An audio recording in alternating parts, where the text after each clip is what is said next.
Beau dommage, le blues de la métropole à Patricia Paquin le week-end. Bonjour tout le monde, une belle et bonne journée. Avec nous aujourd'hui, Michel Lacasse qui va nous parler de renforcement positif chez le chien. Michel, bonjour. Bon dimanche, Patricia. Comment va-t-il? Ça va très bien. Bien content de te parler aussi, puis de me joindre à ton équipe pour cette belle saison à Rouge FM. Et ce qu'il y a de bien, là, c'est que on va parler de toutou. Oui. Et toi, tu es un expert. Puis moi, je veux savoir en quoi consiste ton travail Écoute, exactement, là, pour que les gens te connaissent mieux. Ouais, moi, je suis éducateur canin. Je travaille pas dans un centre, là, par contre. Moi, j'ai choisi de me déplacer à domicile. C'est-à-dire que je vais chez les gens pour faire de la consultation. Il y a des fois là où c'est pour faire de l'entraînement, d'autres pour régler certains problèmes de comportement. Puis il arrive aussi qu'on me contacte pour savoir comment partir du bon pied avec son chiot. Je comprends. Hein? Mais on parle beaucoup de renforcement positif. Qu'est-ce que c'est exactement, là?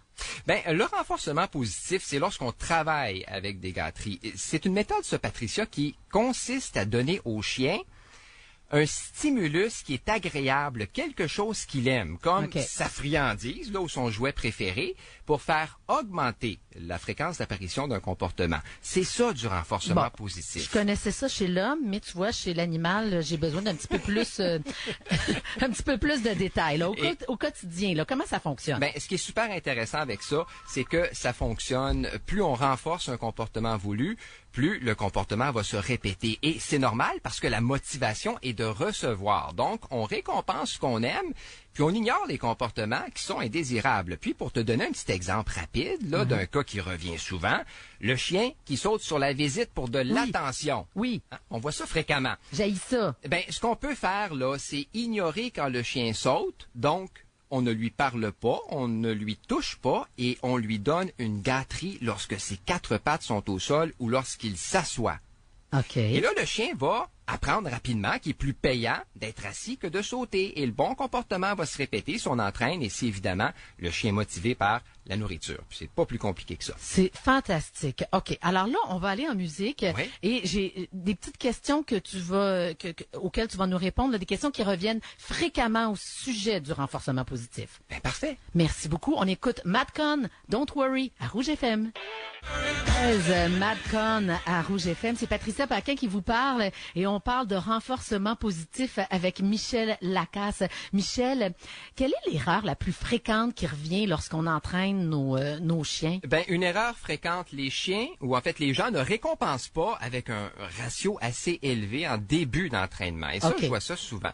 Donc, les résultats le tardent à venir. Il faut pas avoir peur de récompenser lorsqu'on entraîne quelque chose de nouveau. Et lorsque je dis récompenser, là, c'est pas de donner une gâterie qui est grosse comme une pièce d'$1. En fait, la gâterie, là... Des fois, ça peut être un temps de qualité, je veux dire, jouer avec lui, le flatter, je sais pas, l'exciter un petit peu. Oui, et surtout que la gâterie, ou la grosseur de la gâterie, c'est pas important pour le chien. C'est tout simplement le fait d'en recevoir une qui est important. Et on peut aussi servir de sa moulée, de son déjeuner ou de son souper. J'ai absolument rien contre. Mais là, j'ai vraiment une question. Mais si on l'entraîne toujours à avoir des gâteries, est-ce qu'il va pas juste obéir quand il va avoir une petite carotte au bout du bâton? Ça, c'est une bonne question. Les gâteries, Patricia, on s'en sert pour entraîner. Si on prend l'exemple du assis, une fois que le chien est capable de s'asseoir dans toutes les situations, on fait ce qu'on appelle un sevrage de gâterie. C'est-à-dire qu'on va lui en donner 9 fois sur 10, 8 fois sur 10, 7 fois sur 10 pour en venir qu'à lui en donner une fois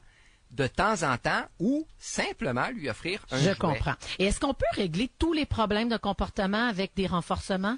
En fait, on devrait toujours se servir des méthodes axées effectivement sur le renforcement positif, des méthodes qui sont douces pour tout ce qui est modification comportementale. Il y a certains cas qui vont nécessiter de la médication. Ça, c'est au vétérinaire à décider. C'est pas l'éducateur canin.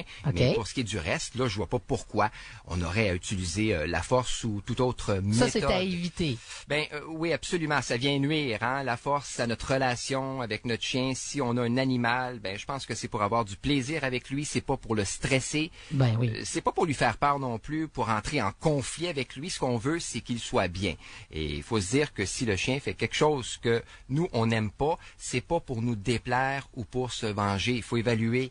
Il y a toujours une raison qui se cache derrière un mauvais comportement, mais le coup de journal, là, l'utilisation... C'est pas la meilleure solution. Absolument. Et est-ce que pas. tu as un petit conseil en terminant pour l'entraînement? J'en ai plusieurs. Mais le conseil, en fait, que je répète souvent, c'est une phrase. Puis elle est très importante. Lorsqu'on enseigne quelque chose de nouveau à notre chien, il faut le mettre dans une situation où lui va avoir du succès. Donc, si je veux lui apprendre le reste, le commandement, ce serait pas de l'aider que de commencer dans un stationnement de centre d'achat à 3 heures le dimanche après-midi ou le samedi après-midi. Il y a beaucoup trop de distractions. On commence dans la maison, sans aller trop vite, parce que plus on va vite, moins on a de succès, puis plus on va lentement, plus on en a. Et il faut aussi faire de l'entraînement ou faire de l'entraînement un moment de plaisir qu'on passe avec notre chien. Michel, écoute, c'est la rentrée, là, puis on dirait que tout ce que tu as dit pourrait s'adapter à nos enfants. Mais avec...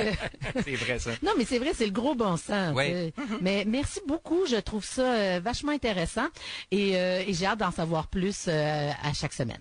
On s'en reparle dimanche dans 2 semaines. OK, merci Michel. Bye bye. Merci.